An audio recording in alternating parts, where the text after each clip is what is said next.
আজকে হচ্ছে সুন্দরবনে আমাদের সেকেন্ড দিন। আর আগের দিন রাতেই আমাদের বলে দেওয়া হয়েছিল যে 7:30টার সময় আমাদের রেডি হয়ে বেরোতে হবে। ভোর 5টা থেকে উঠে আমরা আস্তে আস্তে রেডি হচ্ছিলাম। আর হোটেল থেকে বেরিয়ে দেখি আমাদের একটা ভ্যান আনতে এসেছে লঞ্চ ঘাটে নিয়ে যাওয়ার জন্য। তাই একদমই দেরি না করে ভ্যানে করে আমরা পৌঁছে যাই লঞ্চ ঘাটে। অ্যান্ড এটা ছিল আমাদের নৌকো। এটা করেই আজকে আমরা সারাদিনটা ঘুরে বেড়াবো। সুন্দরবনের প্রথম দিনটা আমার শরীরে না খুব প্রবলেম হচ্ছিল, অনেক জার্নি হয়ে গেছিল, তার উপর রাতে ঘুম হয়নি। সেই জন্য কিন্তু আমি রাতে ভালো করে একটা ঘুম দিয়েছিলাম। তাই আজকে আমার মুড, এনার্জি সবকিছু একদম পারফেক্ট ছিল। তো গাইস, এখন আমরা চলে এসেছি সজনেখালিতে।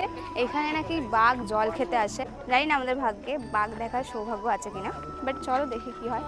ঠিক আছে, আসো। আমি ভেবেছিলাম এই কচ্ছপগুলো হয়তো রিয়েল, বাট রিয়েল নয়।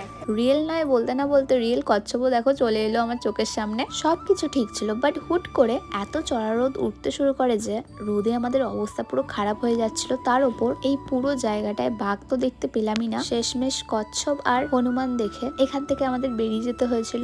এরপর আমরা কি করেছিলাম সেগুলো তোমাদের সাথে নেক্সট মিনি ব্লগে শেয়ার করব।